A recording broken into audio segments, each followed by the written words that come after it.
So guys, today we are preparing for what will become a comparison essay by starting to think about really in depth what your book, your novel, and your song lyrics have in common. If you don't have song lyrics yet, you've got to step up and make sure you find a song that will work. And today I'll help you explore a little bit more what will work.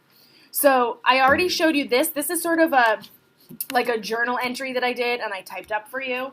What I want you to really realize about that is that I've changed my thinking about what the theme is in my book. So here's my book, Wild. There it is.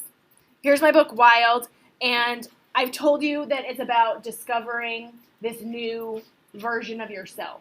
That's what happens to the main character in this book.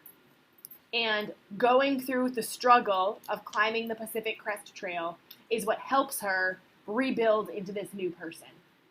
Okay, so I found the song, The Climb by Miley Cyrus.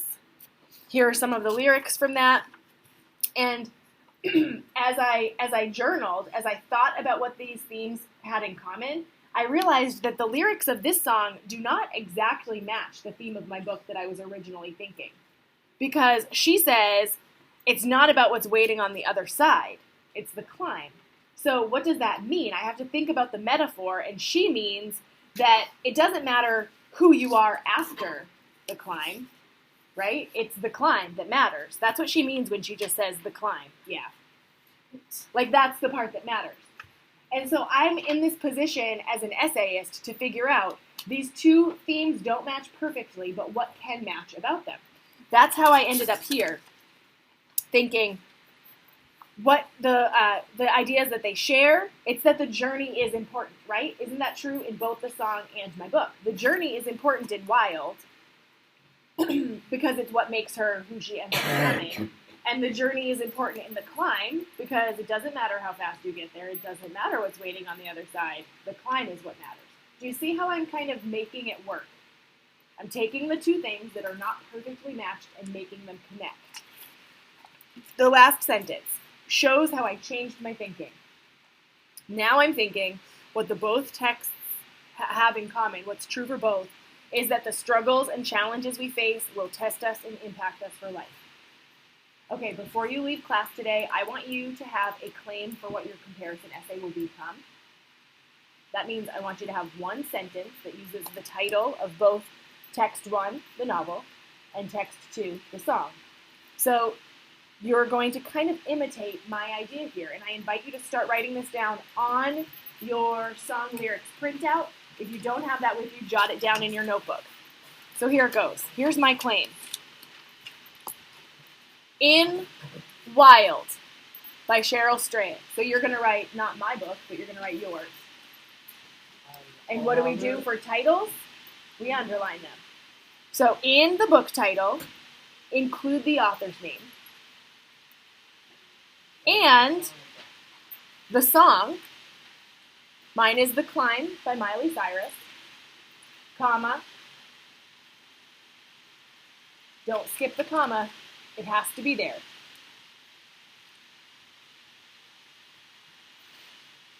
We learn that the struggles we face in life create lasting impact. Now, eventually in my essay, I'm going to go on to explain that in Wild, the lasting impact is that she's a changed person. She's a brand new person. That's the lasting impact of the struggle.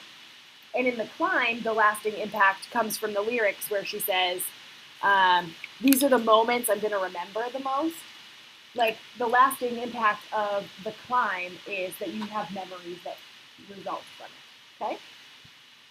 So here's the pattern that you're following. In book title by author and song title by singer, comma, and then you use this phrasing. We learned that, and what comes after we learn that?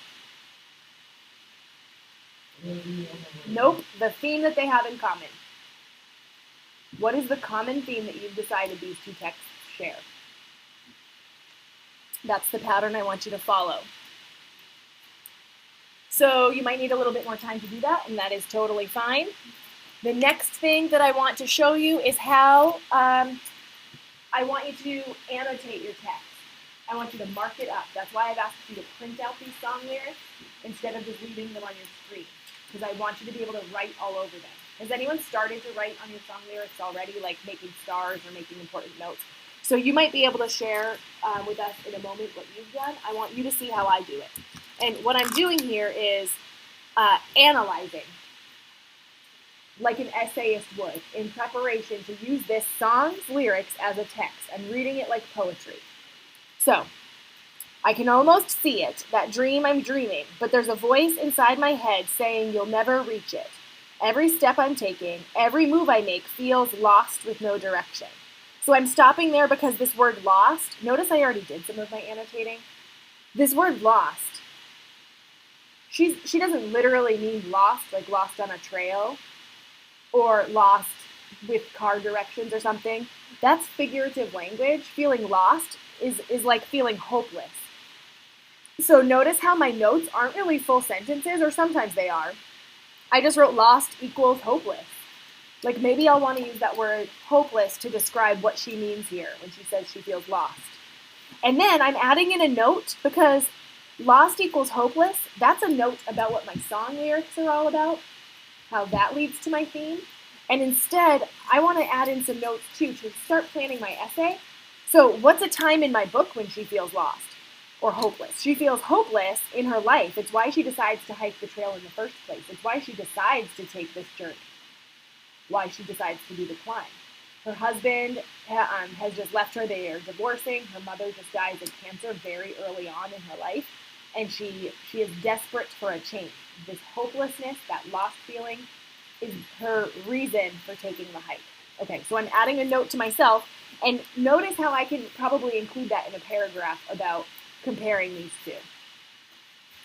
My faith is shaking, but I gotta keep trying. The word that jumped out into my mind there for gotta keep trying is a word that we use all the time in school when you persevere.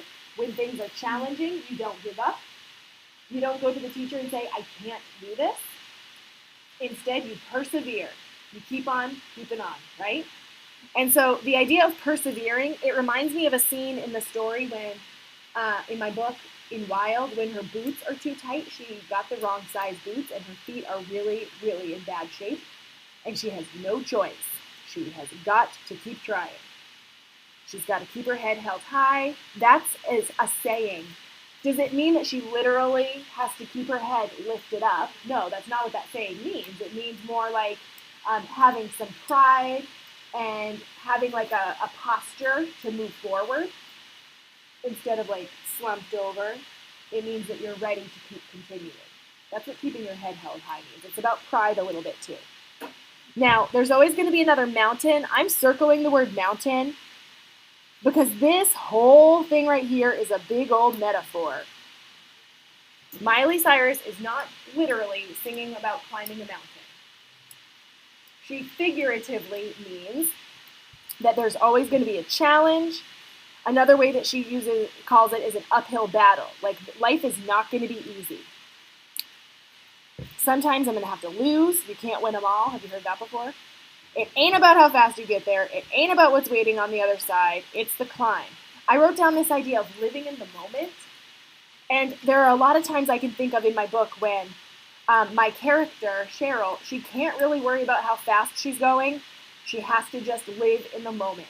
There's a scene when, by the way, on the Pacific Crest Trail hike, it's July and August in California. She expects that she's going to be hot and sweaty the whole time. But then there are some times on the trail, based on the elevation, when it's ice. And she has to figure out a way to climb up this ice. It doesn't matter what's on the other side. It's about being like safe and surviving that moment. Literally surviving it. But maybe figuratively surviving it too. This whole idea of the climb is a metaphor. So what I want you to do with the rest of our class time is to make sure you have a claim written on your paper that matches my pattern. And then I want you to carefully, line by line by line, reread your song lyrics, taking notes as you go, and add in this extra layer of off to the side. Or maybe you need to add Post-it notes. That's fine. You could totally do that. Like add on a Post-it note and start writing in This reminds me of the scene in the book when you are connecting the lyrics to the book and you're preparing to write your essay by doing that. Before you leave class, I'm going to give you a blue index card and you're going to write your claim on it and hand it in to me. It's graded to have a claim by the end of class today. Okay. With that, I send you back to go write.